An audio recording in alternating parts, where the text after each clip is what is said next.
Bien, nous allons commencer cette troisième table ronde.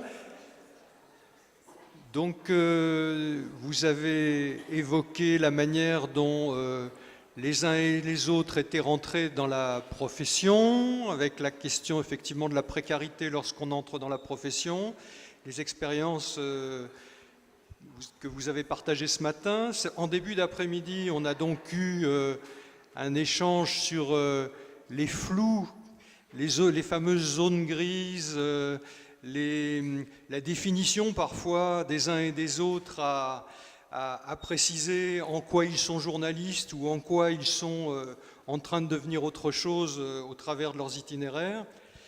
Le parti pris de cette troisième table ronde est différent.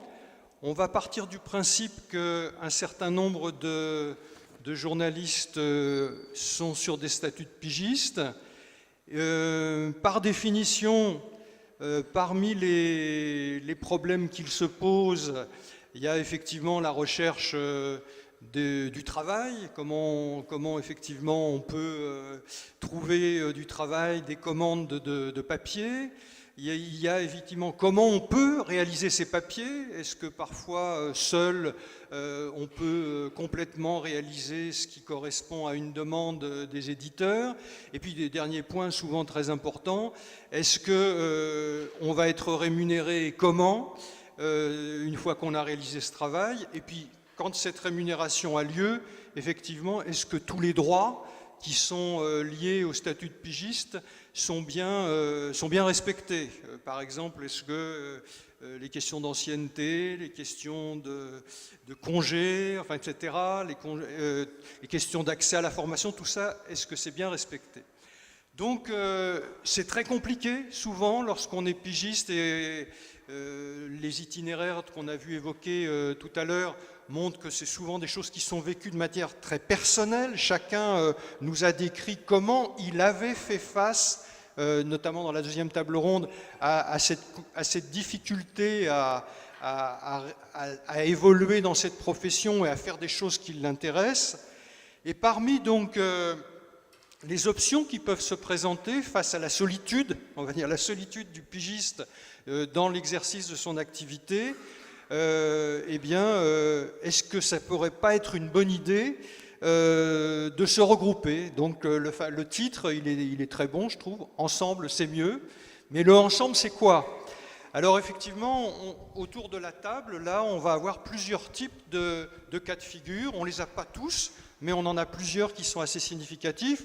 Moi, dans mon esprit, le ensemble, ça a été, dans l'histoire, il me semble, des pigistes, ça a souvent été des associations, parfois, je dirais, à grande ampleur, comme par exemple Profession Pigiste. Parfois, c'est des choses beaucoup plus locales ou sectorielles. Parfois, les associations de journalistes spécialisés sont des lieux où les pigistes, justement, se rassemblent, échangent leurs expériences et leurs compétences. Localement, on a parlé beaucoup de la presse régionale tout à l'heure. Localement, moi, il y a un phénomène qui me paraît très intéressant, ce sont les clubs de la presse. Quand vous allez dans des clubs de la presse, il se trouve que j'en fréquente un depuis pas mal d'années, eh bien, vous rencontrez très peu de journalistes en rédaction permanente. En revanche, vous avez beaucoup de pigistes qui sont là. Et ces pigistes, ils vont souvent échanger un certain nombre d'éléments sur la manière de trouver de l'activité. Mais je pense par exemple dans le club de la presse que je fréquente à Rouen, il y a toute une activité de formation qui s'est développée. Il y a aussi toute une activité autour de l'innovation. On a les 12 heures je sais plus, c'est les 12 heures de l'innovation ou quelque chose comme ça qu'on fait chaque année. C'est une manière, je dirais, de sensibiliser les pigistes à toute une série d'options qui se présentent en matière d'innovation. Et puis, on a eu aussi le développement de choses qui sont plus structurantes, j'ai envie de dire, qui sont les collectifs. Et on va donc évoquer les expériences de collectifs. Et puis, bien sûr, le collectif historique, c'est quand même le syndicat. Et est-ce que les pigistes se tournent vers les syndicats? Et lorsqu'ils se tournent vers les syndicats, est-ce que les choses correspondent à leurs attentes dans précisément les activités, dans les engagements que les syndicats leur proposent? Donc ça, c'est, je dirais, le premier volet un peu de notre discussion. Et puis je vais faire le lien avec une question qui a été posée tout à l'heure. Oui, mais il n'y a pas d'employeur dans cette salle. Eh bien, il se trouve que dans cette table ronde, et ça me paraît assez logique, on avait besoin effectivement, notamment parce qu'on est dans l'univers du web, parce que c'est vrai que l'univers du web a généré peut-être beaucoup, parce que c'était un lieu d'innovation, un bouillon de culture, aussi un lieu où les modèles économiques ne sont pas très faciles à faire émerger. C'est vrai qu'on a vu des configurations d'emploi de journalistes qui ont été évoquées par les uns par les autres, pas forcément de la pige, ça peut être des rémunérations en droit d'auteur, ça peut être de l'auto-entrepreneuriat, ça peut être de l'intermittence du spectacle, enfin, toute une série de... Et souvent, on a eu tendance à considérer, voire même, j'allais dire, on a dans l'univers du web, et on en discutera tout à l'heure avec Jean-Christophe Boulanger, on a aussi des entreprises qui se positionnent comme produisant de l'information et qui n'ont pas la revendication d'être des entreprises de presse, et du coup qui emploient des personnes pour produire de l'information et qui ne vont pas bénéficier du statut de journaliste. Hein. C'est la fameuse convention Syntec, hein, que par exemple un groupe comme CCM Benchmark, mais d'autres aussi ont fait le choix d'occuper. Donc dans notre table ronde, on va aussi avoir cette discussion avec l'un des représentants, alors ce n'est pas le seul syndicat d'employeurs du web, mais il y a un syndicat d'éditeurs du web qui sont je dirais plutôt des pure players, des indépendants et des pure players, et qui se sont créés, donc le SPIL, et qui, par rapport aux questions qu'on a évoquées, ce syndicat a pris un certain nombre d'options sur lesquelles on va revenir tout à l'heure, et notamment le fait de signer la convention collective des journalistes. Alors, qui est autour de la table, puisque j'ai commencé à en parler? D'une part, on a Anne-Gaëlle Moulin. Anne-Gaëlle, elle est journaliste scientifique dans le secteur de la santé, la médecine, la biologie. Elle a une formation de scientifique. C'est souvent d'ailleurs un cas de figure qu'on retrouve chez les pigistes spécialisés, qui partent d'une spécialité extérieure au journalisme et qui se forment à un moment ou à un autre au journalisme. Tout à l'heure, on a vu quelqu'un qui nous a dit « je me suis formé un peu en tant qu'autodidacte ». Anne-Gaëlle, ce n'est pas l'option qu'elle a retenue. Elle a saisi l'opportunité qu'il existe une formation au journalisme scientifique à l'ESJ de Lille, et elle a suivi cette option. Donc elle est pigiste et elle a été coprésidente de Profession Pigiste de 2016 à 2017, et donc on va voir avec elle ce qu'est cette association et ce qui s'y passe.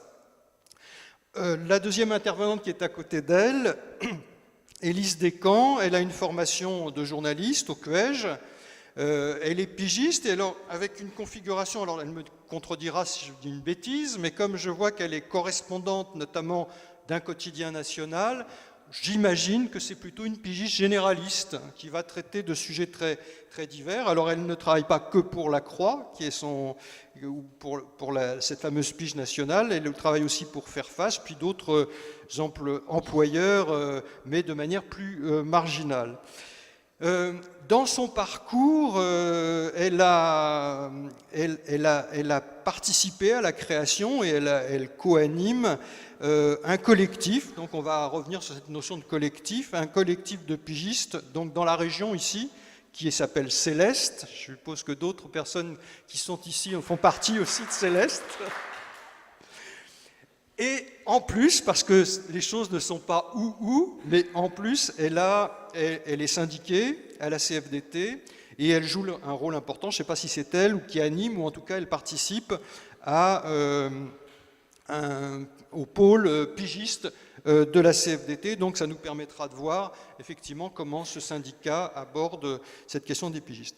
Regard mise en perspective de cette question, notamment des collectifs, sera apportée par Faizanet Bouddha. Elle est maître de conférence à l'école de journalisme de Cannes, donc elle est chercheure, universitaire et en même temps formatrice de journalistes.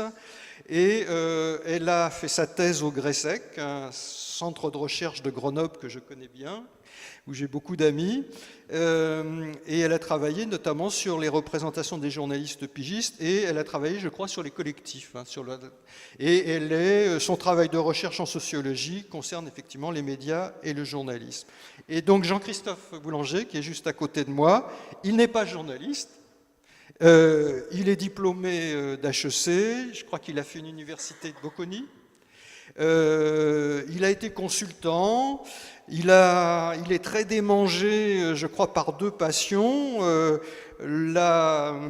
l'édition, il aime créer, animer et conduire des projets d'édition, et apparemment l'Europe aussi, parce que beaucoup de ces projets d'édition croisent l'Europe. Alors, il avait un projet de news européen, mais ça, je crois qu'il n'a pas réussi encore, mais ça va venir.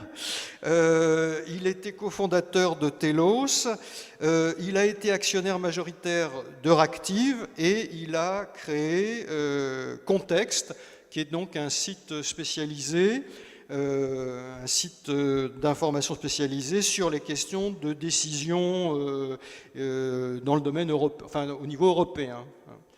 Et il est président du SPIL. C'est pas lui qui a fondé le SPIL, mais il a fait partie des fondateurs du SPIL et il a pris la présidence depuis quelques années du SPIL. Voilà, alors on va tout de suite entrer dans le vif de la... J'ai rien oublié? Vous n'êtes pas frustré par les présentations que j'ai faites? Si? Non? Donc je vous propose qu'on commence peut-être parce que c'est une structure qui est assez ancienne. C'est aussi une structure qui fédère beaucoup de pigistes numériquement. Un de ses anciens fondateurs, donc je parle évidemment de Profession Pigiste, un de ses fondateurs initial, Yann Kervenot, me disait on est 400, alors c'est peut-être pas un chiffre complètement validé, mais enfin on va dire qu'ils sont nombreux. Et à l'instant, Anne-Gaëlle me disait que sur leur page Facebook, c'est ça, il y avait à peu près 4500, 4500, oui. Et je faisais un compte comme ça à la louche. On considère qu'il y a à peu près 20% de journalistes qui sont sur des statuts précaires. Ça veut dire qu'il y en a pratiquement 1 sur 2 qui a un lien avec Profession Pigiste.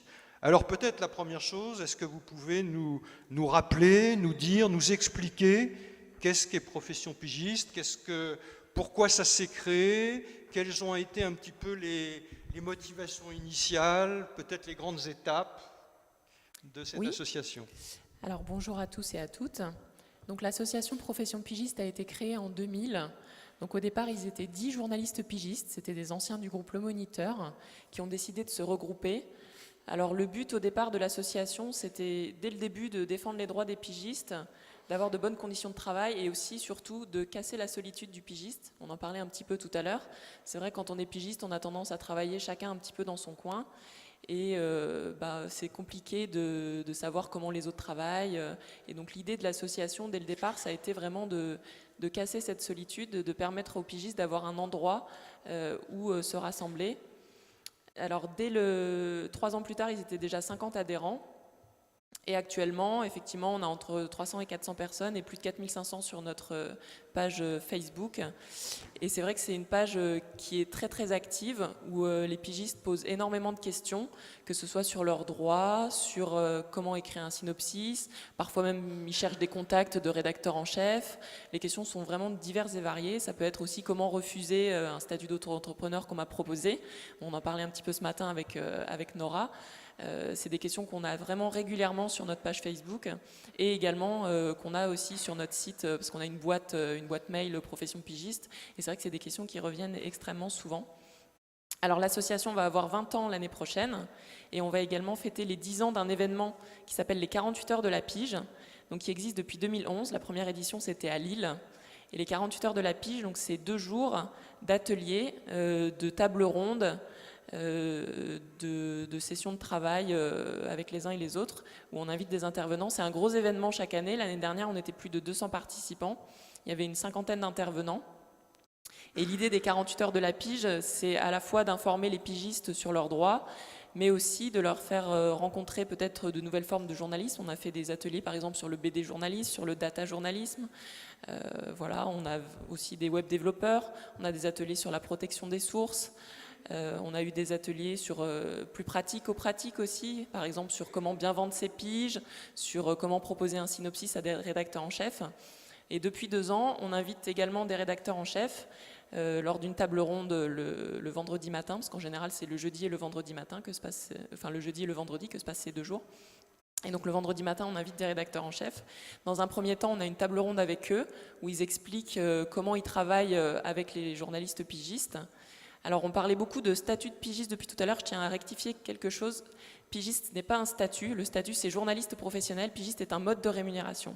Donc c'est important de le préciser, on est salarié et le statut c'est journaliste professionnel. Et donc lors de ces tables rondes, donc on parle avec les rédacteurs en chef, parce que c'est vrai qu'il y avait beaucoup, on en parlait avec Paye ta pige ce matin, beaucoup de rancœur par rapport à certains rédacteurs en chef, avec l'idée on est maltraité, on est mal considéré, pourquoi et finalement on s'est dit on va les inviter pour leur demander comment eux travaillent avec les pigistes et comment ça se passe de l'autre côté de la barrière.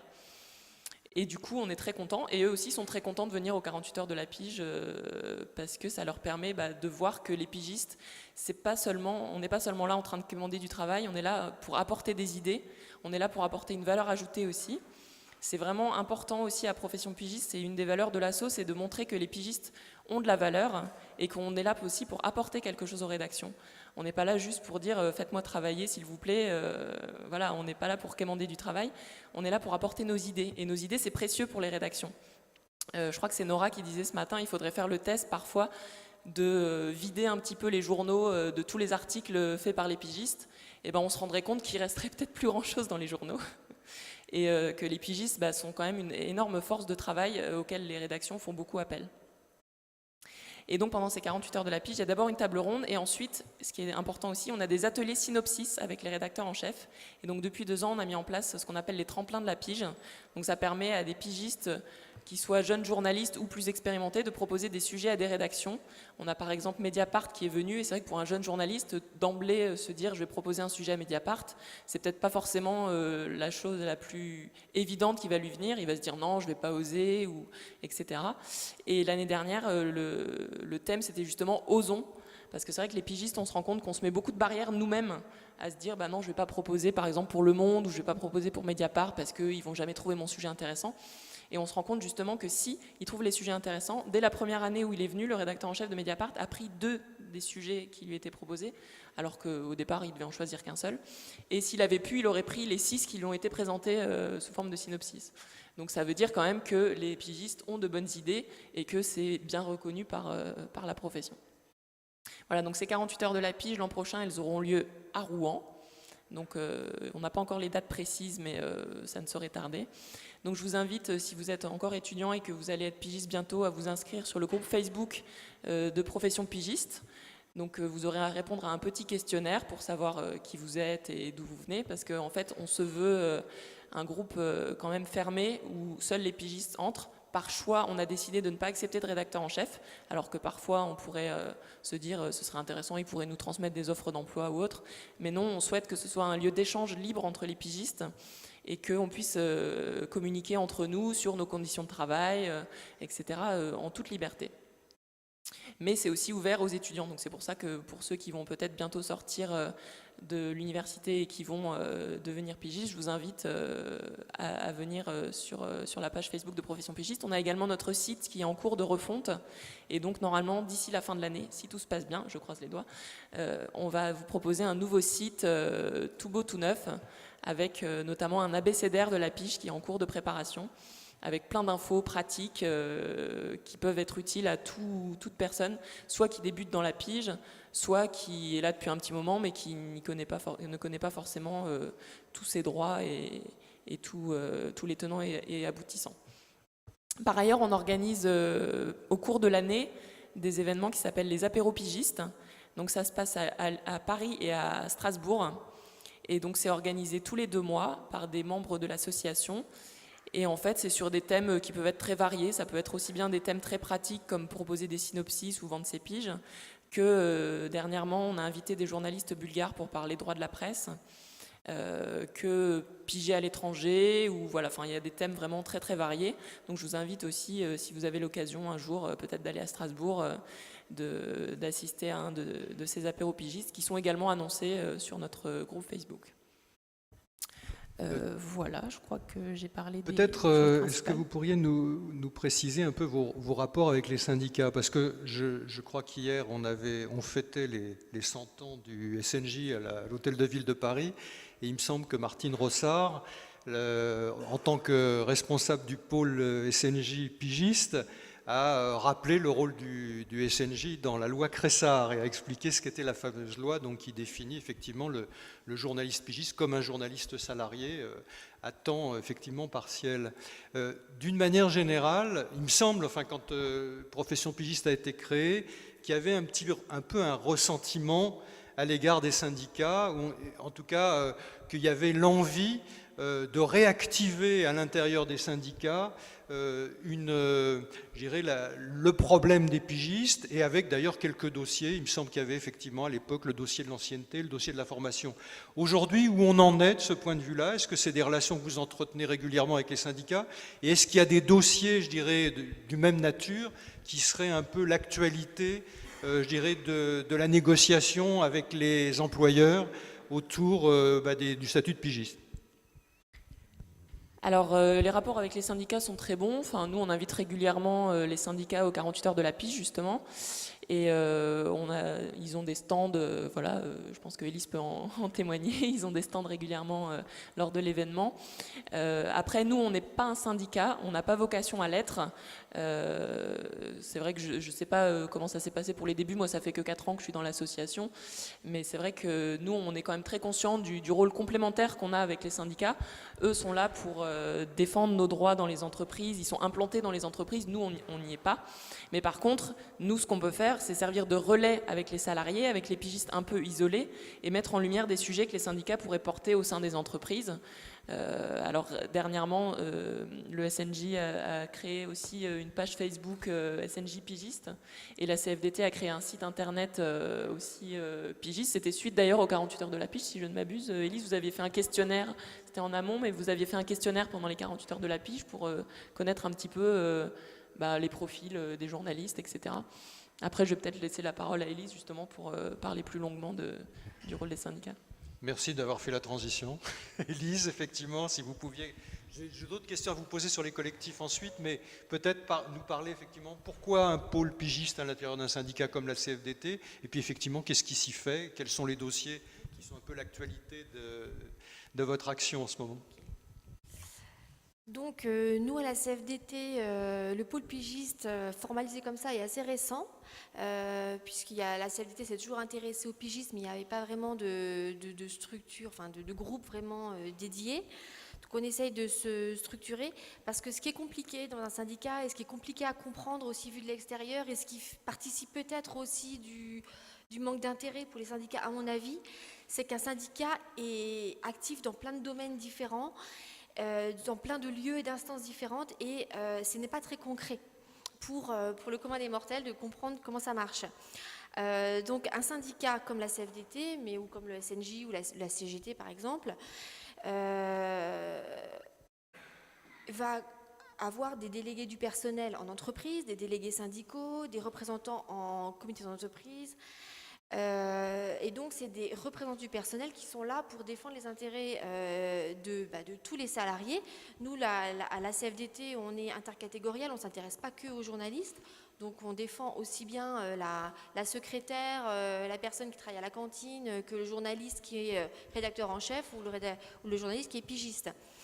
Ça va être porter des causes collectives en cas par exemple de plan de licenciement, défendre les droits de chacun, etc. Mener des NAO, les négociations annuelles obligatoires donc, sur les salaires. en essayant, là ce qui n'est pas simple non plus, hein, c'est qu'un syndicat doit défendre tout le monde, donc demander des hausses de rémunération pour tous les salariés, pas que les journalistes pigistes. Donc c'est vrai que nous les pigistes, c'est vrai qu'on est moins bien payés objectivement que les autres, que les journalistes mensualisés, mais les journalistes mensualisés aussi, leur salaire, ils s'estiment mal payés, donc... Voilà, un syndicat doit aussi être attentif à tous. Et donc, alors, il y a ce rôle en entreprise, négocier les accords droits d'auteur, les accords éventuellement égalité homme-femme, qualité de vie au travail. Il y a un tas d'accords sur lesquels travaillent les syndicats qui demandent beaucoup de temps, d'énergie. Moi-même, je suis rentrée à la CFDT en tant que déléguée du personnel. Je n'étais pas adhérente avant. J'étais active au sein du réseau des correspondants de la Croix depuis une paire d'années et la CFDT m'a demandé d'être sur leur liste et donc je suis tout de suite devenue déléguée du personnel. Je l'ai été pendant 4 ans, donc j'ai défendu surtout les pigistes. C'était une expérience très enrichissante mais aussi assez violente parce que c'est très très difficile de faire valoir ce qui nous semble être des injustices. En fait, on ressent toute la violence du système où déjà, il faut faire entendre, nous les pigistes, faire entendre notre ressenti au sein de tous les salariés, qui souvent n'ont rien à faire des pigistes. Et après, il faut aussi faire entendre cette cause auprès de l'employeur, de la DRH, sachant que le chef de service et la DRH ne se parlent pas forcément. Donc tout ça, c'est assez violent et c'est une expérience que je vous conseille à tous de vivre un jour parce que ça permet vraiment de comprendre les rouages de l'entreprise. Mais c'est vrai que c'est pas la partie la plus sympa du boulot. Après, la CFDT, comme tous les autres syndicats, sont dans les commissions paritaires qui régissent la profession. Moi, à titre personnel, je siège à la commission paritaire qui gère la mutuelle pigiste et la prévoyance pigiste de audience. Donc au niveau santé, arrêt de travail, décès. Voilà. Et donc, on se réunit plusieurs fois par an avec les syndicats d'employeurs, les syndicats de salariés, et on essaye de gérer au mieux ce régime. On a par exemple repéré l'injustice qui est faite aux pigistes, comme toutes les professions qui ne sont pas payées à l'heure concernant les cotisations sécu. Donc aux pigistes, par exemple, il est demandé de cotiser au moins 20 000 € bruts par an pour avoir droit à un arrêt de travail, alors qu'à n'importe quel salarié, c'est 6 000 €. Donc là, on est en train de faire une démarche en intersyndicale auprès de la direction de la sécurité sociale. Donc voilà, le « ensemble, c'est mieux ». On voit que là, ça s'applique parce que là, on se met ensemble entre syndicats de salariés et avec les syndicats d'employeurs. On est tous d'accord, tous sur la même ligne. Et là, il faut vraiment, c'est un tellement gros dossier qu'il faut vraiment être ensemble. Donc il y a la commission de la carte aussi, la CCIJP, qui gère l'attribution des cartes de presse, où là, la CFDT,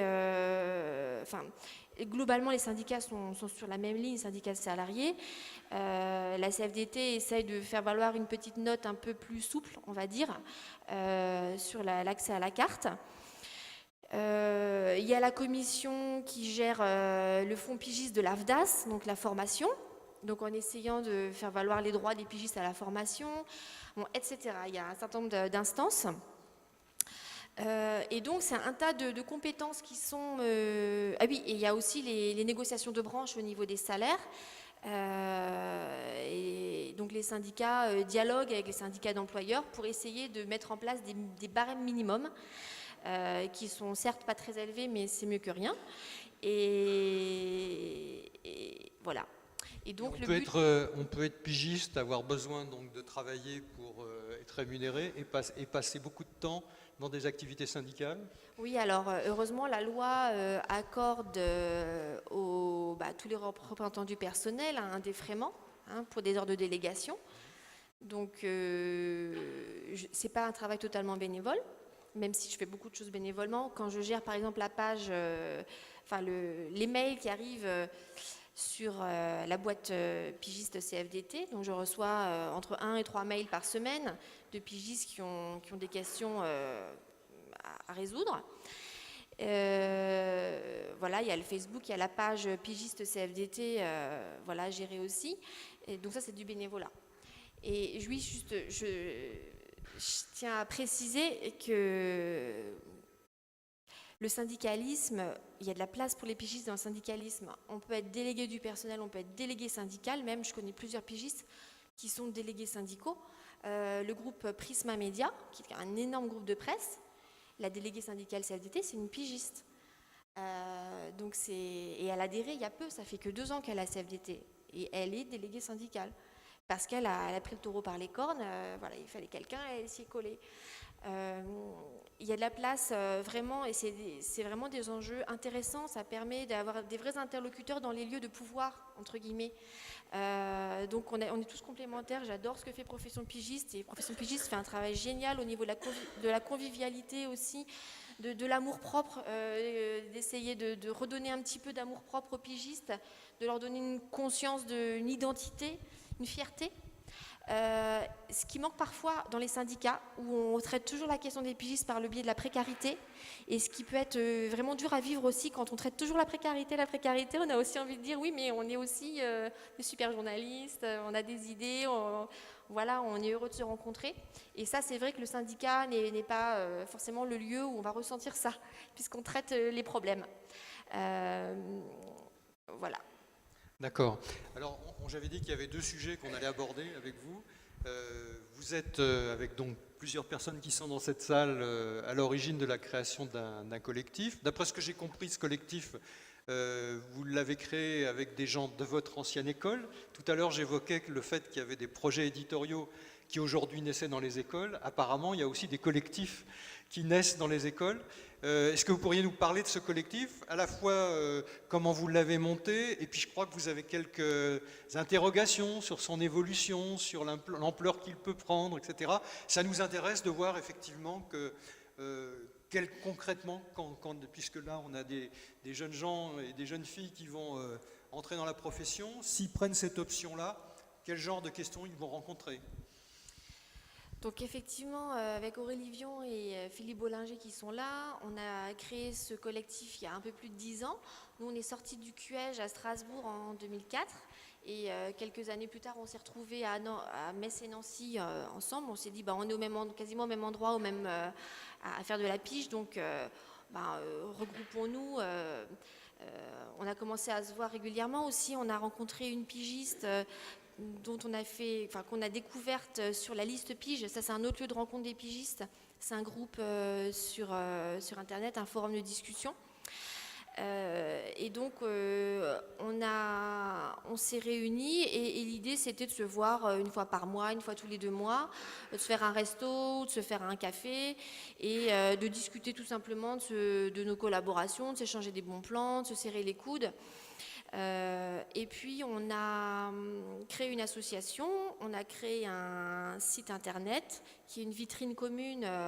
On s'est dit plutôt que chacun crée notre site, on va faire un site commun, un compte Facebook commun. Aussi on fait la promotion, du coup on mutualise la promotion de notre travail.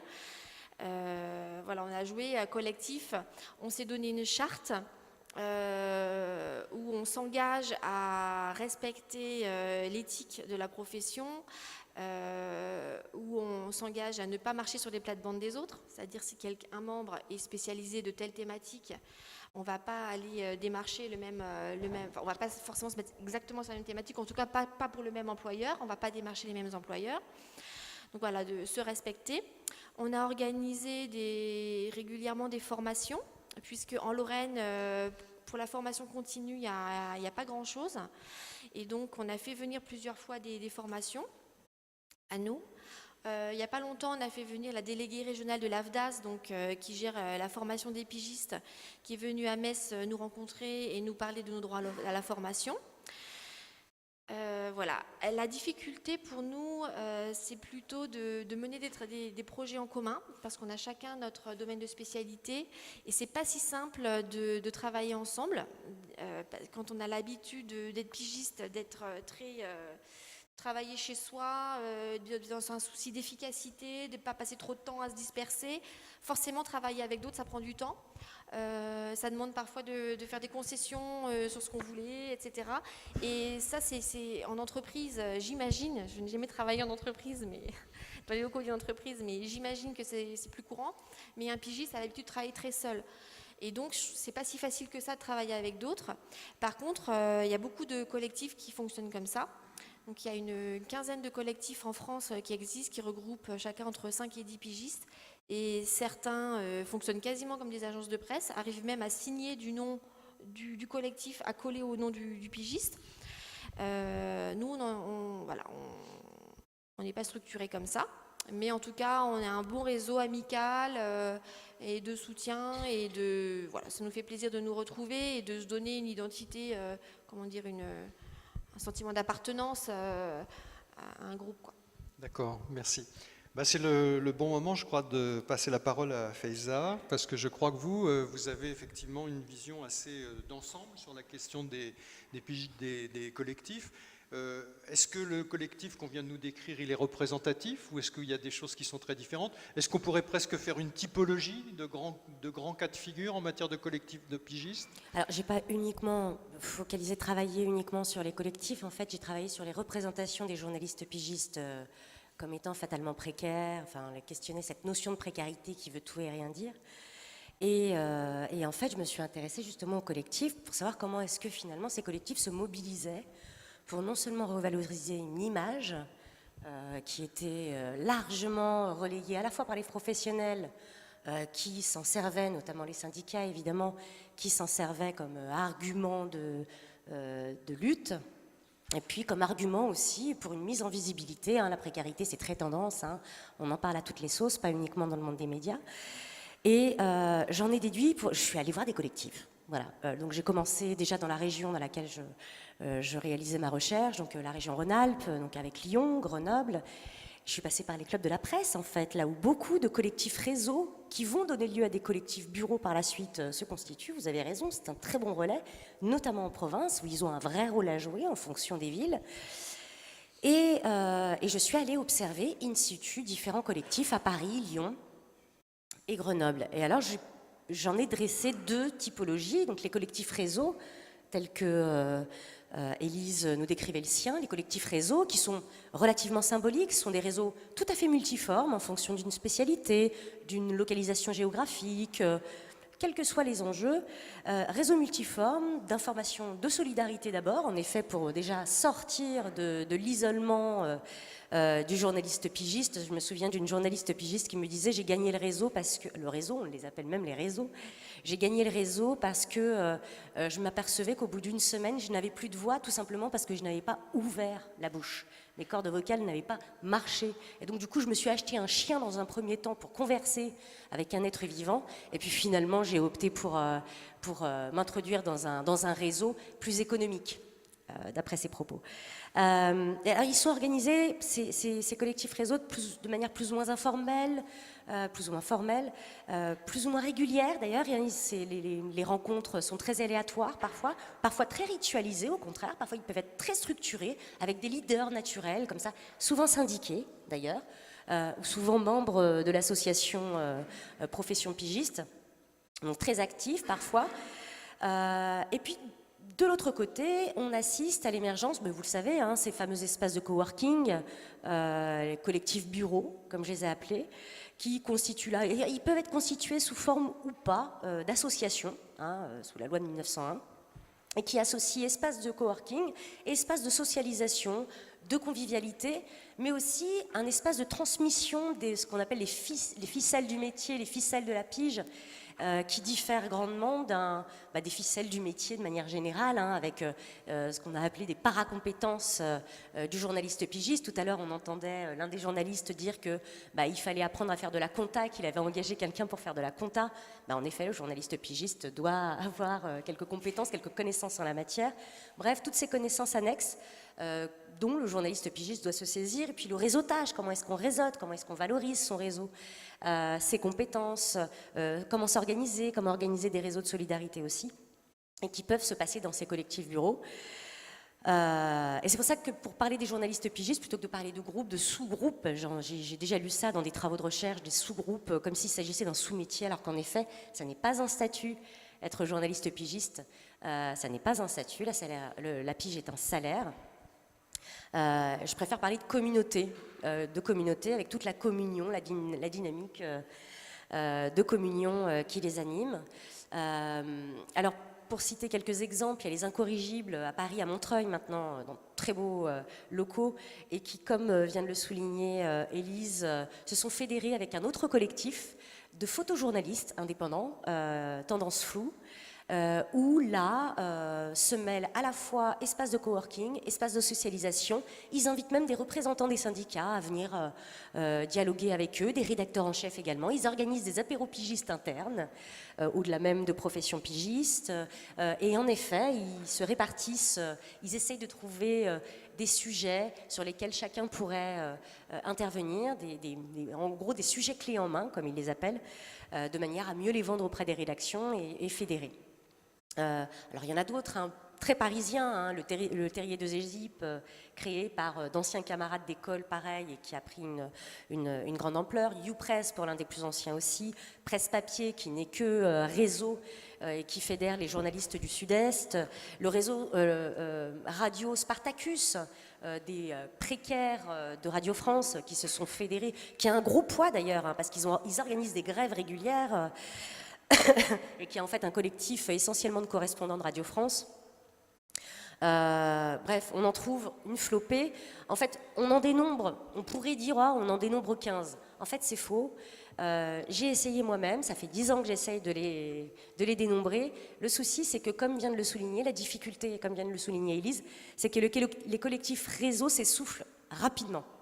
On peut parler par exemple du réseau Lyon Pige, qui a considérablement collaboré avec Profession Pigiste, qui n'existe plus, qui a donné lieu à une autre forme de collectif, cette fois bureau, qui s'appelle l'Atelier des médias à Lyon, et qui s'est en fait ouvert à d'autres professions que celles journalistiques, à des infographistes, des documentalistes, des informaticiens, un espace de coworking type, un peu comme la cantine à Paris, quoi. Donc la difficulté pour les dénombrer, c'est ça. D'une part, ça va, ça vient. Ils naissent aussi vite qu'ils meurent, pour certains.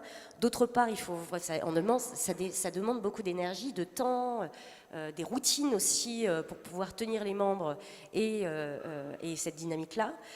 Pour les collectifs bureaux, c'est pareil. S'ils n'ont pas de support de communication, comment les trouver ? C'est difficile, et là aussi c'est très variable d'une région à l'autre, d'un collectif à l'autre. Donc moi c'est pour ça que je pars du principe que j'ai abandonné l'idée de les dénombrer, j'ai laissé tomber. Donc en gros j'assiste simplement à la naissance et à la mort de différents collectifs, mais en tout cas l'essentiel c'est qu'ils n'ont jamais, les journalistes pigistes, grâce en partie, mais en grande partie, à ces réseaux, plus, et j'en suis désolée, qu'à l'appui des syndicats, parce que non, le SNJ n'a pas œuvré à la loi Cressard, et Jacques Cressard en a témoigné auprès de moi. J'ai eu la chance de l'interviewer avant sa mort, vous imaginez. Et non, il m'a assuré que le SNJ n'avait absolument rien fait et qu'à l'Assemblée nationale, il était bien resté en retrait des débats. Ah évidemment, c'est le but d'un syndicat, c'est de trouver une légitimité. Donc du coup, il a bien récupéré ça. Mais non, les journalistes de West France ont fait tout seuls leur boulot. Il y avait des présents, il y avait des présents dans l'assistance en fait. Et lors des débats parlementaires, d'après Jacques Cressard, je me fie à son discours, le SNJ n'a pas joué de. Et c'est lui qui a porté le rapport, mais en fait le rapport avait déjà été pré-rédigé en grande partie par les journalistes pigistes de Sud-Ouest. Voilà, je me fie uniquement aux propos de Jacques Cressard, et j'ai analysé aussi les archives du SNJ, et en effet, les pigistes ont été longtemps absents de leurs archives. Alors, je ne sais pas si vous êtes une représentante ou pas, mais je tenais simplement à préciser ça. Justement, je disais, ils ne sont pas intervenus. Mais je ne leur reproche rien, je ne suis pas journaliste pigiste, je ne défends la cause de personne. Je préfère simplement rétablir une vérité historique de la part de témoins qui étaient là à ce moment-là, plutôt que de me baser sur des supports de communication d'un syndicat. Et c'est le jeu. Qu'est-ce que je disais ? Oui. Vous vérifierez ça en histoire de la presse. Mais en fait, justement, l'intérêt de ces collectifs et d'associations telles que Profession Pigiste, qui a considérablement œuvré à leur visibilité, c'est qu'en fait, on n'a jamais autant parlé des journalistes pigistes. De toute l'histoire de la presse et des médias, de toute l'histoire du journalisme, depuis l'émergence de ces associations portées par les journalistes eux-mêmes, parce que les pôles pigistes dont on parle au sein des syndicats ont été créés à l'initiative des journalistes pigistes eux-mêmes. Donc finalement, au travers de ces collectifs, on n'a jamais autant entendu parler d'eux. Alors ils ont été relayés dans plein de types de presse, Europe 1, Libération leur a dédié un article, Mediatrend également, Les Inrocks, bref, ils n'ont jamais été aussi visibles, on n'en a jamais autant entendu parler, à tel point qu'ils ont même édité une tribune en 2017 pour justement parler de la situation des journalistes pigistes et qui a été relayée, au-delà d'Acrimed, par Libé, par Europe 1 également, enfin bref, qui n'ont jamais bénéficié, exactement, qui n'ont jamais bénéficié, d'ailleurs c'est intéressant de savoir que la CCIJP, donc la fameuse commission de la carte, qui a un peu pointé dans ce rapport, enfin, dans cette tribune, a dû se sentir obligé de répondre par le biais de son ancien président Olivier Dallage. Donc voilà, un grand relais médiatique depuis l'émergence de ces collectifs. Et puis, ces collectifs, ils permettent aussi, en effet, de donner une identité aux journalistes pigistes, identité qui leur ont été trop longtemps refusées, puisque la loi Cressard les a reconnus 40 ans après la corporation légitime des journalistes postés. Et donc, il y a déjà une rassurance quant à leur professionnalité, il y a aussi leur valorisation de leur atypicité au regard de la norme du salariat, qui est finalement au regard du journalisme et des médias finalement très récente, au début du XXe siècle. Et puis, il y a aussi paradoxalement un rapprochement à la norme. Les collectifs bureaux s'organisent comme des rédactions. Donc, en effet, on n'empiète pas sur la spécialité de l'autre. Il y a certains collectifs qui éditent des règlements intérieurs, certains collectifs bureaux, certains espaces de coworking qui font des entretiens d'embauche des nouvelles recrues. À ce point, parce qu'ils veulent recruter, comme ils disent, leurs collègues. En fait, on reconstitue une rédaction telle qu'on pourrait l'avoir dans des médias traditionnels avec des journalistes postés. Donc il y a aussi une forme de rapprochement à la norme pour essayer de déconstruire un peu le stigmate qui est souvent attaché au journalisme à la pige. Ça va ? Oui, ça va. Je me fais juste la réflexion, vous disiez, c'est les collectifs qui ont largement contribué à ce que la question des piges et de la précarité soit beaucoup plus au cœur du débat, mais c'est aussi le nombre. On est arrivé à un nombre de précaires en matière de journalisme qui est évidemment beaucoup plus important que ce n'était le cas précédemment, et puis c'est peut-être aussi devenu structurel. C'est-à-dire que la presse magazine, en fait, depuis les années 80, s'est développée en France largement en développant la pige. C'est d'ailleurs le premier recruteur encore aujourd'hui de pigistes. Oui. Je me souviens d'Axel Gans, le patron de Prisma Presse, puisqu'on parlait tout à l'heure de Prisma Presse, qui disait un magazine de Prisma Presse, c'est un noyau de permanents et une armée de pigistes, disait-il. Et puis je vais faire la transition avec mon voisin que je vais. Et puis le web, effectivement, me semble-t-il, aujourd'hui, a généré un modèle de rédaction. Alors c'est pas le cas dans tous les sites web, c'est pas le cas, et c'est le cas, je dirais, dans le web, y compris développé dans des médias qui ne sont pas que des pure players. Mais je pense qu'il y a le développement d'une notion de rédaction ouverte qui implique davantage, je dirais, donc là aussi j'ai l'impression structurellement un peu la pige. Tout à l'heure on a parlé de médiacité, ça me frappe beaucoup, un projet qu'on compare à celui de Mediapart. Mediapart est parti au contraire avec un collectif de permanents salariés. Médiacité, c'est au contraire un projet qui repose essentiellement sur des pigistes. Alors, ce n'est pas la question que je vais te poser. J'avais dit tout à l'heure l'intérêt, effectivement, d'avoir avec nous un représentant d'une organisation d'éditeurs. Vous connaissez peut-être pas tous le SPIL. Quelles sont ses caractéristiques? Déjà, peut-être que tu pourrais nous le rappeler, les grandes dates et un peu pourquoi a été créé le SPIL. Pourquoi ne vous êtes-vous pas fondu, par exemple, dans le SPQN, dans le SPQR, dans le syndicat de la presse magazine, etc. au départ? Oui, c'est une bonne question. Bonjour. Parce qu'il y a effectivement déjà 6 syndicats d'employeurs de presse. Donc, c'est des syndicats patronaux de presse. Pourquoi créer un 7e syndicat il y a 10 ans maintenant, puisqu'on a 10 ans? On ne peut donc pas légitimement réclamer qu'on y ait pour quelque chose dans la loi Cressard. Tout simplement parce que les autres syndicats n'acceptaient pas les pure players. Et c'est encore le cas pour certains d'entre eux, notamment le SPQN ou le SPQR que tu citais à l'instant. Et donc c'est presque à la demande des pouvoirs publics en fait que le SPIL s'est créé pour avoir une représentation officielle dans le système paritariste français que décrivait très justement Élise Descamps tout à l'heure, d'avoir une représentation de cette nouvelle famille d'éditeurs de presse qui faisait florès des éditeurs de presse en ligne.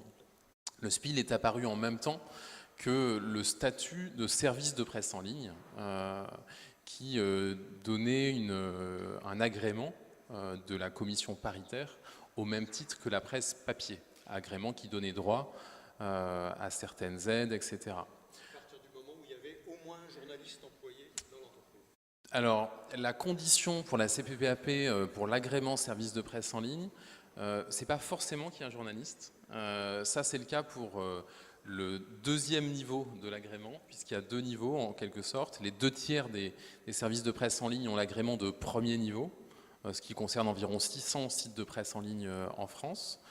Et il y a un niveau qui s'appelle information politique et générale, IPG dans le jargon, qui lui nécessite effectivement la présence d'au moins un journaliste et qui donne droit à beaucoup plus d'aide à la presse, pour simplifier.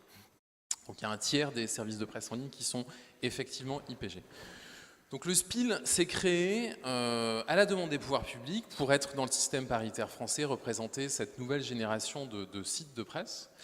Et s'est créé dès le départ avec beaucoup d'anciens journalistes en fait, qui quittaient leurs journaux pour créer des sites de presse. Edoui Plenel par exemple, mais c'était Rue 89, Slate, mais aussi Arrêt sur Image, Bakchiche à l'époque, etc. Et donc qui avaient chevillé au cœur la fonction journalistique, la volonté de représenter presque l'essence du journalisme. En fait, c'est presque un retour aux sources du journalisme pour eux. Le web permettait de faire encore mieux le métier de journaliste. Certains quittaient leurs journaux en réaction à des pratiques déontologiques qui jugeaient défaillantes, etc. Donc on est un syndicat d'employeurs, et résolument un syndicat d'employeurs, mais on a dans notre ADN le fait de représenter les employeurs de presse, qui se revendiquent dans la presse, qui veulent avoir les mêmes droits et les mêmes devoirs que la presse papier, et qui donc appliquent depuis le départ à la fois l'usage et les règles légales de la profession, c'est-à-dire d'embaucher, enfin de rémunérer un journaliste professionnel par du salaire, que ce soit en CDI, en CDD ou sous forme de pige. Alors, je me souviens vous faites tous les ans, je ne me souviens plus comment ça s'appelle, des rencontres du SPIL, je ne sais pas comme ça, si, c'est Oui, tout à fait, les journées de la presse en ligne. Voilà, les journées de la presse en ligne, et régulièrement des syndicats posaient la question, mais pourquoi ne signez-vous pas la convention collective des journalistes? Et il a fallu effectivement attendre 2016 pour que ce soit le cas. Alors, pourquoi? Oui, c'était une incompréhension ou un malentendu entre les syndicats et nous. En fait, il faut reconnaître que le web a mauvaise presse, sans faire de mauvais jeu de mots, mais chez les journalistes en général, et souvent à raison. Malheureusement, j'ai envie de dire, tous les éditeurs de presse ne sont pas adhérents au SPIL. Et j'y vois deux raisons historiques à cette mauvaise image du web dans la profession. D'abord, les grands groupes de presse traditionnels ont investi le web quand il est arrivé avec une stratégie low cost. Certains en filialisant leur production journalistique web pour ne pas avoir les mêmes contraintes sociales que dans la maison mère, avec beaucoup de juniors mal payés, etc. Et une stratégie du gratuit, une course à l'audience et une production low cost. Donc nécessairement, ça crée une mauvaise image à la fois de l'info en ligne chez le grand public et à la fois du métier lui-même chez les journalistes professionnels.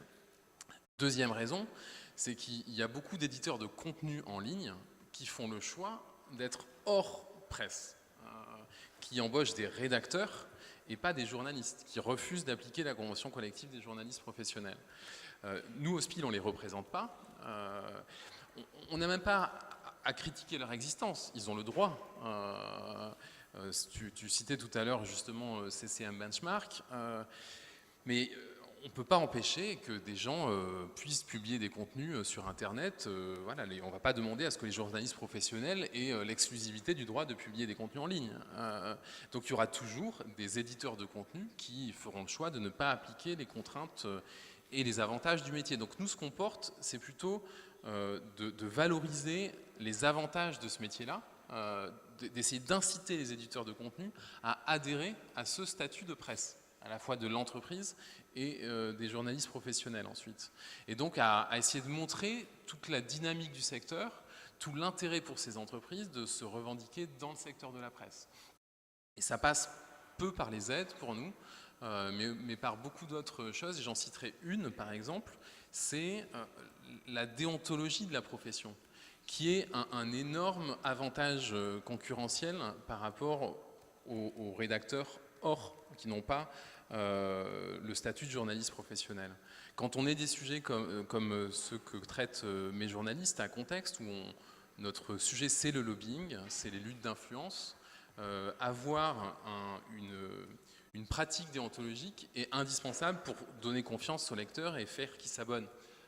Et donc toute cette expérience nourrie par des décennies de discussions collectives est pour nous un argument très fort pour les entreprises qui veulent faire de l'information véritablement. Je ne sais pas si j'ai répondu à ta question, mais voilà pourquoi c'est les deux raisons historiques pour lesquelles le journalisme a mauvaise presse. Tu ne nous as pas dit pourquoi vous avez mis autant de temps. Voilà, j'avais bien l'impression de ne pas avoir répondu à ta question. Donc, quand le SPIL s'est créé en 2010, on avait beaucoup à faire. On était un syndicat de patrons bénévoles. Moi, je suis président, mais c'est une activité bénévole. Et donc, on a en fait priorisé les actions. Et on a décidé de plutôt s'investir sur le sujet des aides à la presse, à la fois pour les rendre plus transparentes et avoir les mêmes droits pour la presse en ligne que la presse papier, que sur les sujets sociaux. Et donc assez vite, on a été contacté par les syndicats de journalistes, on trouvait intéressant de discuter avec eux, on a discuté avec eux, mais on ne voulait pas s'investir, on avait peur en fait, tout simplement de mettre le doigt dans un engrenage qui nous prendrait trop de temps, vu nos ressources. Quand j'ai été élu président il y a quelques années, j'ai animé une réflexion interne sur le sujet où on s'est rendu compte que ça crée une incompréhension. C'est-à-dire que du coup, ça donnait du grain à moudre à ceux qui disaient « Regardez, le web, ils ne veulent pas appliquer la loi et le statut de journaliste ». Alors que de fait, la convention collective étant dite étendue, elle s'appliquait légalement à tous les éditeurs membres du SPIL. Donc, de signer la convention collective, ça n'a rien changé dans les faits. Les éditeurs adhérents du SPIL avaient déjà l'obligation de rémunérer leurs journalistes sous forme de salaire. Ça n'a pas changé quoi que ce soit. Simplement, ça a envoyé le message qu'on assumait notre rôle dans le paritarisme et qu'on trouvait légitime l'existence de cette convention collective et de ce statut de journaliste professionnel. Donc c'est un message politique qu'on assume, mais ce n'est pas un changement par rapport à nos pratiques. Je crois que vous avez une question à poser.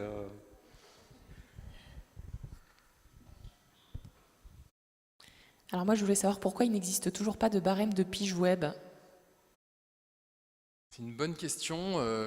Effectivement, donc, pour expliquer, il y a une convention collective avec des barèmes de salaire pour les différentes familles de presse.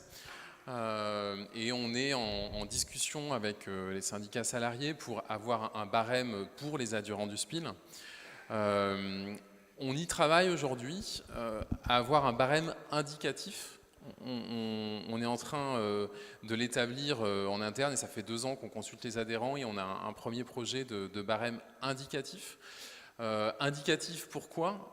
Parce que c'est encore, au SPIL, on a des entreprises qui ont 1 salarié ou des entreprises qui ont 150 salariés.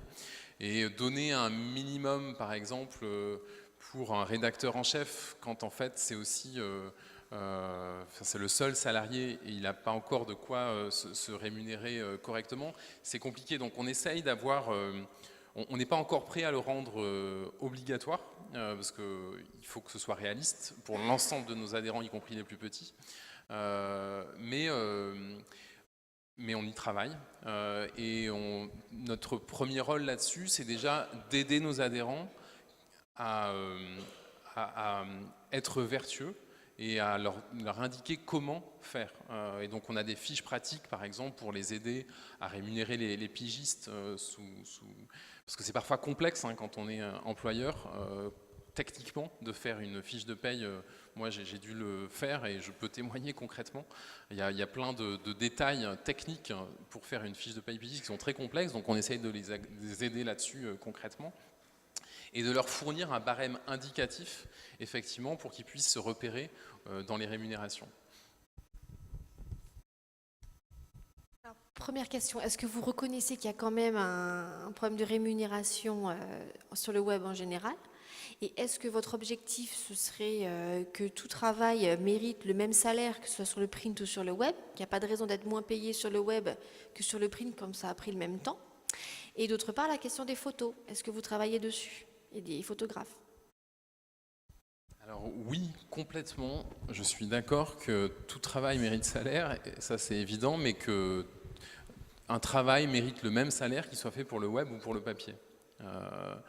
Ce qui compte, c'est le travail fait, et le support sur lequel il est diffusé, pour nous, n'a pas d'incidence à avoir sur la rémunération.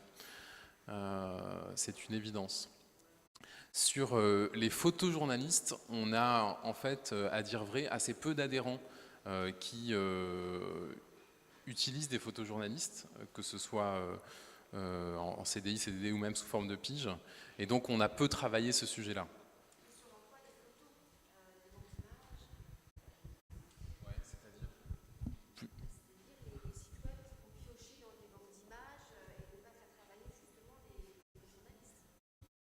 Des banques d'images payantes dont ils ne paieraient pas les droits ou... C'est-à-dire des sites soit qui vont chercher des photos sans les payer, donc voilà, ce qui est pas légal, soit en faisant pas du tout travailler des photographes justement. Est-ce que vous encouragez aussi à employer, à garder le métier de photojournaliste dans les services de presse en ligne? Alors nous, on va... là, je vais vous répondre non. C'est-à-dire que chaque éditeur, pour nous, doit être libre de décider de la meilleure stratégie pour lui de contenu.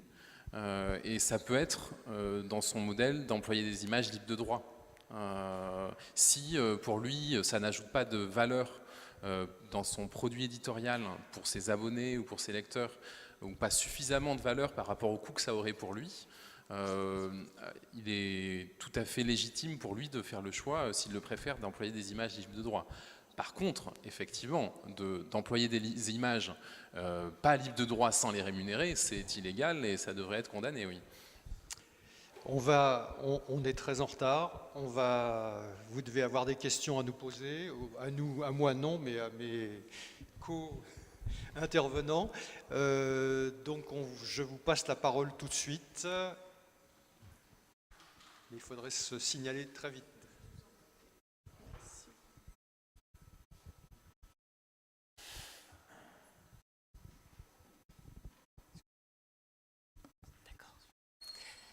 Alors, deux petites questions par rapport au SPIL. Autant on a reproché au SNJ de s'approprier une loi, enfin la loi Cressard, autant j'ai quand même eu l'impression qu'au départ, c'est quand même le SPIL qui a porté la revendication de reconnaissance auprès de la CPPAP comme titre de presse.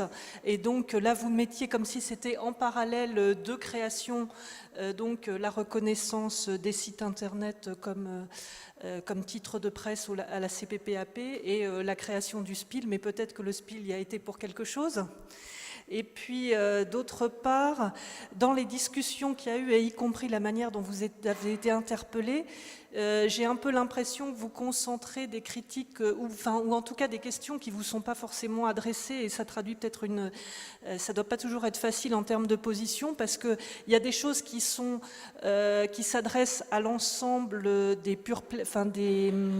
plutôt des sites internet, mais vous êtes plutôt la partie justement qui fait de l'information et donc les critiques qui s'adressent plutôt à d'autres sites que aux pure players. Et de l'autre côté, il y a aussi des éléments, par exemple, sur les photojournalistes. Je me demande si c'est pas plutôt le reste des éditeurs de presse et pas forcément les pure players qui jouent ce jeu-là. Donc ça doit peut-être pas toujours être évident dans ces tirs croisés de s'y retrouver.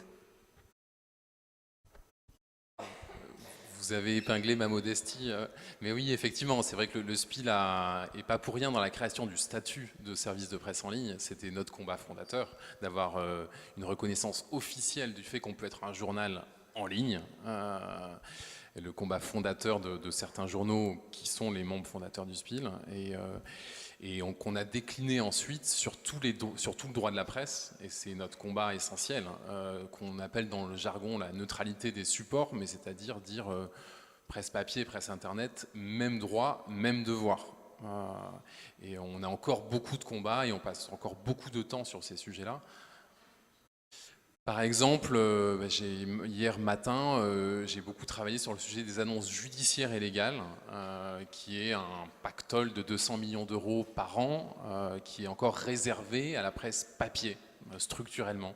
On publie tous les ans un observatoire des aides à la presse, dont on fera la prochaine édition dans une dizaine de jours, qui regarde la répartition des 1,4 milliard que les pouvoirs publics octroient au secteur de différentes manières chaque année. Et on montre que les 3/4 environ de ces aides sont réservées structurellement par leur spécificité à la presse papier. Nous, on ne demande pas qu'il y ait plus d'aides pour le numérique, surtout pas. On demande par contre que les aides soient neutres, que l'État n'interfère pas en faveur d'un support plutôt qu'un autre. Et vous avez raison aussi, merci sur votre remarque. Effectivement, on représente 160 entreprises de presse, le SPIL, qui sont les entreprises de presse qui font le choix d'adhérer au devoir d'être une entreprise de presse, d'appliquer la convention collective, etc. Mais on représente une toute petite partie des éditeurs de contenu en ligne qui, eux, ne font pas ce choix-là et qui, du coup, qui sont souvent, qui peuvent être critiqués et on peut parfois, effectivement, cristalliser ces critiques sans répondre de leurs agissements.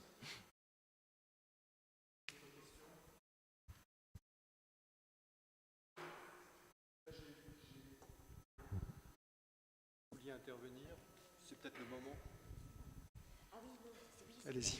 En fait, la difficulté de la fiche de paie, enfin la fiche de paie, oui, c'est ça, la fiche de paie d'une pige est aussi difficile en effet à élaborer qu'à décoder pour le pigiste, pour le journaliste pigiste. Et du coup, ce qui est intéressant, c'est que, puisqu'on est là pour parler des collectifs, c'est que les collectifs contribuent dans leurs réunions autour des apéros pigistes notamment, et moi j'ai vu des situations un peu surréalistes, où un inspecteur des impôts ou un agent des impôts ou alors un représentant du Pôle emploi local, voire régional, était invité pour qu'on le forme à la pige, pour qu'on l'initie à la pige. Pourquoi? Parce qu'en fait, pareil, j'ai eu toute une flopée d'anecdotes de la part des journalistes que j'ai pu rencontrer et qui me racontaient que lorsqu'ils se présentaient au Pôle emploi pour bénéficier du chômage, hein, clairement, des acidiques, j'en parlais tout à l'heure à Anne-Gaëlle, il y en a une qui m'avait marqué, parce qu'elle a à mourir de rire, où en fait la conseillère du Pôle emploi lui disait « Mais pigiste, mais est-ce que ça vient de pig en anglais pour cochon? Vous élevez des cochons dans la presse ?» On avait ce type de scène-là, et il y en a plein des anecdotes comme ça, il y en a plein.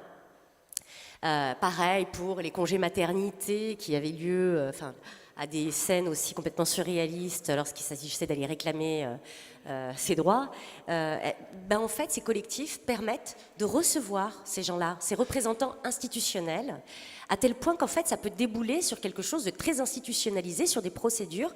À Lyon, par exemple, le réseau Lyon Pige a réussi, en invitant régulièrement à ses apéros dans un bar, je veux dire autour d'une pinte, un représentant du Pôle emploi a réussi à obtenir un référent au Pôle emploi qui a suivi une formation à la pige, à ses droits, et qui reçoit les journalistes pigistes nommément. Voilà. Une autre question? Parce que nous, on en a plein de questions, alors saisissez-vous de la possibilité d'en poser.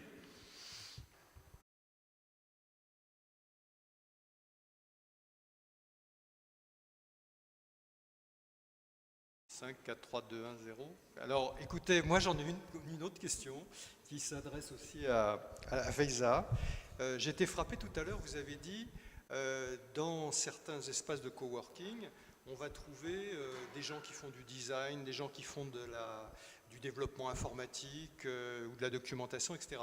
Et du coup, ça m'a fait penser à ce qui se passe dans les rédactions en ce moment, où on a des zones, souvent sur le numérique, des zones qui sont de plus en plus ténues dans les distinctions entre des gens qui font du journalisme au sens traditionnel, des gens qui font de la mise en image, et des gens qui font du développement, et des journalistes d'ailleurs qui parfois font le choix de quitter le statut de journaliste pour entrer dans des startups précisément pour faire cette relation. Je pense par exemple à une start-up comme WeDoData, par exemple. On va avoir des gens qui font du développement informatique, qui font de la visualisation, et des journalistes. Donc est-ce que justement ces espaces de coworking que vous décrivez, c'est pas simplement, je dirais, des auberges espagnoles, c'est peut-être aussi des espaces où se redessinent un peu des profils qui aujourd'hui n'imagineraient peut-être pas d'ailleurs demander la carte de presse en tant que pigiste, mais qui sont bien effectivement des reconfigurations du journalisme parce que le métier est en train de changer dans ses savoir-faire, quoi. Mon camarade de gauche, juste avant la table, m'annonçait qu'en fait il était issu d'HEC. Et pourtant il est président d'un syndicat d'éditeurs de presse en ligne. Voilà à quoi on assiste. On est dans une forme, mais ça ne concerne pas que le journalisme, encore une fois, je le répète. Je suis beaucoup pour la rationalisation, la relativisation. Il faut essayer de replacer un peu les choses en contexte. En effet, on assiste à une interpénétration des champs sociaux et professionnels de manière générale, quel que soit le milieu, et qu'en effet, on voit des gens issus du commerce s'introduire à des postes de responsabilité, de représentation au sein des médias. On le sait bien, les com managers, comme on les a appelés pour certains, c'est pas nouveau. Pour ces espaces de coworking, ce qui est intéressant, et c'est sur quoi je travaille en ce moment justement, c'est ce transfert de compétences. Et jusqu'où ça va finalement ? Parce qu'en fait, en effet, quand on voit l'atelier des médias est parti en fait d'un collectif qui s'appelait le collectif de la Grande Montée à Lyon, qui regroupait 2 photographes, 3 rédacteurs, et qui se sont dit, tiens, on va donner une autre ampleur à la chose, et qui ont recruté davantage de gens, qui ont trouvé des financements même publics, régionaux, pour pouvoir créer l'atelier des médias. L'atelier des médias, alors initialement ça ne concernait que les journalistes, et en fait ils se sont dit, ben non, si on s'appelle l'atelier des médias, il faut être à la hauteur de ça. Ils ont de très très beaux locaux, et ils ont une dimension à la fois de coworking, hein, donc voilà, et des gens qui payent un bureau pour y venir. Ils ont une dimension pédagogique, où en fait ils invitent des lycées, des collèges à venir échanger avec les journalistes. Ah bah super, ah bah tiens, mais c'est peut-être pour ça aussi qu'on avait dû, ouais. Et ben, tu t'en parleras certainement mieux que moi alors de l'atelier des médias justement.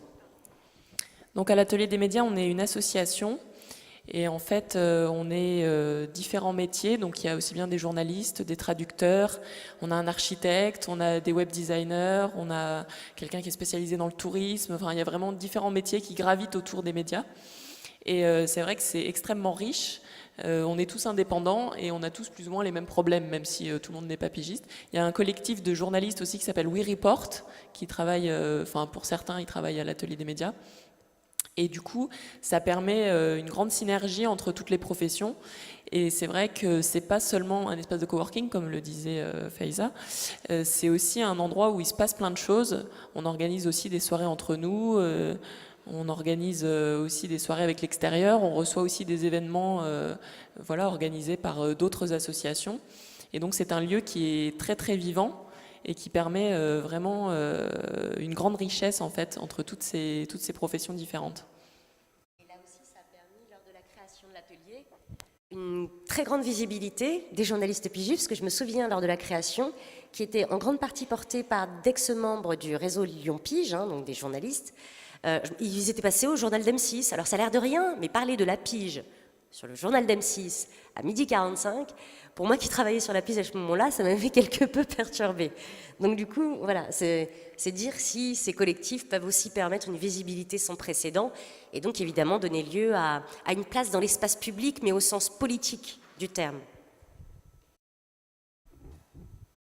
Une dernière tentative vers la salle, et voilà.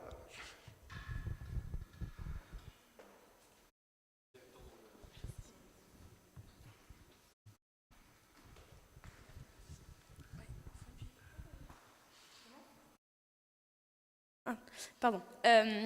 J'avais une petite question par rapport à l'APEC, par exemple, des groupes un peu pour les cadres, parce que quand même, les journalistes, maintenant, on va être diplômés Bac+5, donc a priori, quand même, position de cadre.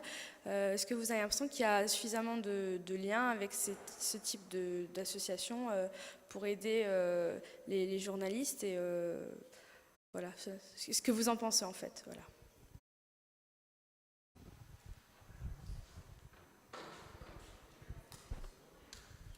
En fait, des offres d'emploi de journalistes, il n'y en a quasiment jamais, de toute façon. Enfin, non, ça ne marche pas comme ça. C'est ça la question? Est-ce que l'APEC...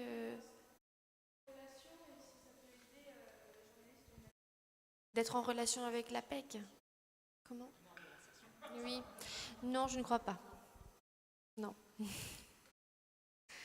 À l'APEC, j'ai testé, hein, j'ai tapé le journaliste dans la recherche de l'APEC et on va trouver des emplois de chargé de com, en fait. De journaliste d'entreprise, de journaliste de collectivité. Et donc là, on renonce à la carte de presse, on renonce à son métier, quoi. Même si ça peut être intéressant par ailleurs. Voilà. En revanche, ces collectifs, ils permettent un réseau de solidarité à tel point qu'en fait, lorsqu'il y a des journalistes expérimentés, que ce soit des coworking ou des collectifs réseaux, quand il y a un journaliste expérimenté ou qu'il y a une période de recrudescence d'activité et qui justement est un peu saturée, n'en peut plus, et vous savez que les femmes représentent la plus grande part de journalistes à la pige, donc elles vont, c'est aussi souvent pour s'occuper de leurs enfants, etc. Souvent, ils ont la générosité aussi de se soulager, le réflexe de se soulager et de déléguer des piges, notamment aux nouvelles recrues qui ont un peu plus de mal à réseauter, à s'inscrire sur le marché, à se faire voir, en fait, ce qu'on appelle le tour des popotes chez les journalistes pigistes. Donc faire le tour des rédactions à Paris une fois ou deux fois dans le trimestre pour essayer de faire « coucou, j'existe, tu te souviens de moi ?» voilà, et faire repartir les piges. Là, justement, c'est aussi toutes les ficelles du métier qui sont données au sein de ces collectifs et parfois des piges qui sont réparties en fonction du volume d'activité de l'un ou de l'autre. Donc oui, en matière d'insertion, si c'était votre question, ce qu'on en a compris, c'était ça.